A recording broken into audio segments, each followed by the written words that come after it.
ಬೆಂಗಳೂರು ತಂತ್ರಜ್ಞಾನ ಮೇಳಕ್ಕೆ ನಿನ್ನೆ ತೆರೆ ಬಿದ್ದಿದೆ. ಇದೇ 19ರಿಂದ 21ರವರೆಗೆ ನಡೆದಂತ ಈ ವರ್ಚುವಲ್ ಮೇಳದಲ್ಲಿ ಕರ್ನಾಟಕ ಹಲವು ಒಪ್ಪಂದ ಹಾಗೂ ಕೆಲ ಅಭೂತಪೂರ್ವ ಸಾಧನೆಗಳನ್ನು ಮಾಡಿದೆ.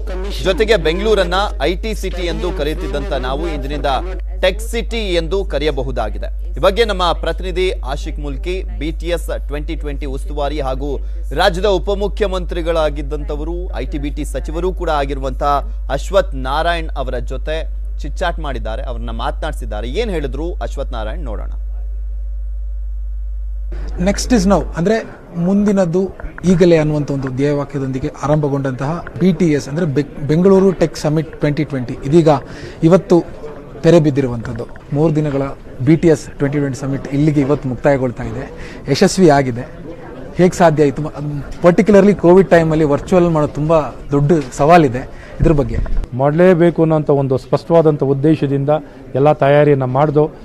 ಕೋವಿಡ್ನ ಒಂದು ಹಿನ್ನೆಲೆಯಲ್ಲೂ ಬೇಕಾಗಿರುವಂಥ ಒಂದು ತಯಾರಿಗಳನ್ನು ಎಲ್ಲವನ್ನು ಮಾಡಿ ತಂತ್ರಜ್ಞಾನದ ಬಳಕೆಯನ್ನು ಮಾಡಿಕೊಂಡು ಈ ಕಾರ್ಯಕ್ರಮವನ್ನು ರೂಪಿಸಲಾಯಿತು.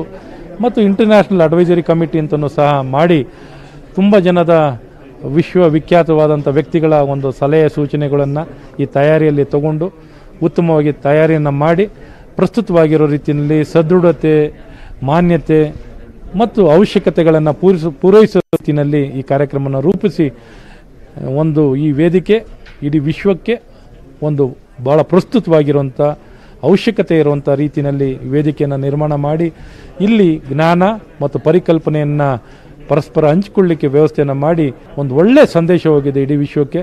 ಇವರು ಹಿಡಿದ ಕೆಲಸವನ್ನು ಬಿಡಲ್ಲ, ಸಾಧಿಸ್ತಾರೆ, ಉತ್ತಮವಾಗಿ ಕೆಲಸ ಮಾಡ್ತಾರೆ. ಮತ್ತೆ ಮುಖ್ಯವಾಗಿ ಇದರಲ್ಲಿ ನಮಗೆ ಹೈಲೈಟ್ ಅಂತ ಅನ್ಸೋದು 8 ಒಡಂಬಡಿಕೆಗಳನ್ನು ಮಾಡ್ಕೊಂಡಿದ್ದೀರಾ ಅಂತ. ಯಾವ್ಯಾವ ಮತ್ತೆ ಯಾವ ಥರದ್ದು ಅನ್ನೋ ಅದರಿಂದ ಏನು ಉಪಯೋಗಕ್ಕೆ ರಾಜ್ಯಕ್ಕೆ ಅನ್ನೋ? ಮುಖ್ಯವಾಗಿ artificial intelligence, IoT, agritech, Safal seamless, ನಮ್ಮ ಸಫಲ್ ಸೆಮಿಕಂಡಕ್ಟರ್ನಲ್ಲಿ ಮತ್ತು ಸೈಬರ್ ಸೆಕ್ಯುರಿಟಿ ಮತ್ತು ಬೇರೆ ಬೇರೆ ಕ್ಷೇತ್ರಗಳಲ್ಲಿ ಏರೋಸ್ಪೇಸ್, ಡಿಫೆನ್ಸ್, ಎಲೆಕ್ಟ್ರಿಕ್ ವೆಹಿಕಲ್, ಈ ರೀತಿ ಹಲವಾರು ಕ್ಷೇತ್ರಗಳಲ್ಲಿ ನಾವು ಒಡಂಬಡಿಕೆಗಳನ್ನು ಮಾಡಿಕೊಂಡಿದ್ದೀವಿ. ಇಲ್ಲಿ ಪರಸ್ಪರವಾಗಿ ಆ ಸಂಸ್ಥೆಯವರು ನಮ್ಮ ಸಂಸ್ಥೆಯವರು ಇಲ್ಲಿ ಅವರು ಎಕ್ಸ್ಚೇಂಜ್ ಆಫ್ ಪೀಪಲ್ ಮಾಡಲಿಕ್ಕೆ, ವ್ಯಕ್ತಿಗಳು ಎಲ್ಲಿಂದ ಅಲ್ಲಿಗೆ ಹೋಗ್ಲಿಕ್ಕೆ ಅವಕಾಶ ಮಾಡಿಕೊಡುವಂಥದ್ದು, ಸಂಪನ್ಮೂಲ ಹಂಚಿಕೆ ಮಾಡಿಕೊಳ್ಳುವಂಥದ್ದು, ಇವೆಲ್ಲವನ್ನು ಮಾಡಿಕೊಂಡು exchange of ideas, exchange of facility, exchange of resource, exchange of ಮಾರ್ಕೆಟ್ನ ಆಕ್ಸೆಸ್ ಮಾಡಲಿಕ್ಕೆ ಎಲ್ಲವನ್ನು ಮಾಡಿ ಭಾಳ ಉತ್ತಮವಾಗಿ ಮಾಡಿ ಭಾಳ ಸ್ಪಷ್ಟವಾಗಿ ಏನನ್ನು ಸಾಧಿಸಬೇಕು, ಏನನ್ನು ಪಡ್ಕೋಬೇಕು, ಅಲ್ಲಿ ಆಗಿರುವಂಥ ಬೆಳವಣಿಗೆಗಳನ್ನು ಸಹ ಇಲ್ಲಿ ಮಾಹಿತಿಗಳನ್ನು ಹಂಚಿಕೊಳ್ಳುವಂಥದ್ದು.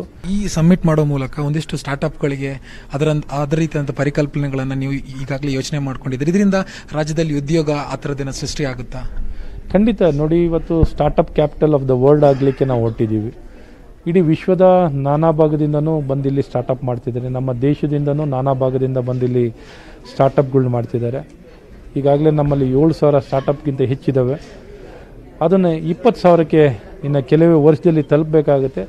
ತಲುಪೋ ಸಂಖ್ಯೆ ಒಂದೇ ಅಲ್ಲ, ಅವರ ಅವಶ್ಯಕತೆಗಳನ್ನು ಬೆಳವಣಿಗೆಗಳಾಗಲಿಕ್ಕೆ ಪೂರಕವಾದಂಥ ವ್ಯವಸ್ಥೆಗಳನ್ನ ಕೊಡಬೇಕಾಗತ್ತೆ. ಇದಕ್ಕೆ ಬೇಕಾಗಿರುವಂಥ ಶಕ್ತಿ ಮತ್ತು ಈ ಒಡಂಬಡಿಕೆಗಳು ವ್ಯಕ್ತಿಗತವಾಗಿ ಅವರು ಹೋಗಿ ಒಡಂಬಡಿಕೆಗಳು ಮಾಡಲಿಕ್ಕಾಗಲ್ಲ.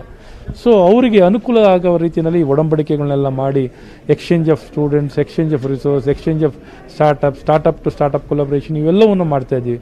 ಮತ್ತು ಹಣ, ಬಂಡವಾಳ ಹೂಡಿಕೆ ಇವೆಲ್ಲವನ್ನು ಅವರವರೇ ಮಾತುಕತೆ ಮಾಡ್ಕೊಳ್ಳುವಂಥದ್ದು, ಅವಕಾಶ ಮಾಡ್ಕೊಳ್ಳುವಂಥದ್ದು ಮತ್ತು ಅವ್ರ ಫೆಸಿಲಿಟಿಗಳನ್ನ ಉಪಯೋಗಿಸುವಂಥದ್ದು. ಹಾಗಾದರೆ ಇನ್ನು ಮುಂದೆ ಬೆಂಗಳೂರು ITBT ಸಿಟಿ ಅನ್ನೋದಕ್ಕಿಂತ ಟೆಕ್ ಸಿಟಿ ಅಂತ ಕರಿಬೋದು ಬೆಂಗಳೂರನ್ನು? ಇವತ್ತು IT ಸಿಟಿಯಿಂದ ಟೆಕ್ ಸಿಟಿಯಾಗಿ ಪರಿವರ್ತನೆ ಆಗ್ತಿರೋದು ಒಂದು ದೊಡ್ಡ ಬೆಳವಣಿಗೆ ಆಗಿದೆ. ಆ ದಿಕ್ಕಿನಲ್ಲಿ ಸಾಕಷ್ಟು ಪ್ರಯತ್ನಗಳು ನಡೆದಿದೆ, ಪ್ರಯತ್ನಗಳು ಮಾಡಿದ್ದಾರೆ, ಅನುಷ್ಠಾನಗಳಾಗ್ತಿದೆ. ಉಪಯೋಗನೂ ಪ್ರತಿಯೊಬ್ಬರ ಜೀವನದಲ್ಲೂ, ಪ್ರತಿಯೊಬ್ಬ ವ್ಯಕ್ತಿಯಲ್ಲೂ, ಪ್ರತಿಯೊಂದು ಮನೆಯಲ್ಲೂ ಇದರ ಬಳಕೆ ಮತ್ತು ಉಪಯೋಗ ಆಗ್ತಿರುವಂಥದ್ದು ಇದೆ. ಕ್ಯಾಮರಾ ಪರ್ಸನ್ ಯೋಗೇಶ್ ಜೊತೆ ಆಶಿಕ್ ಮುಲ್ಕಿ, News 18 ಕನ್ನಡ, ಬೆಂಗಳೂರು.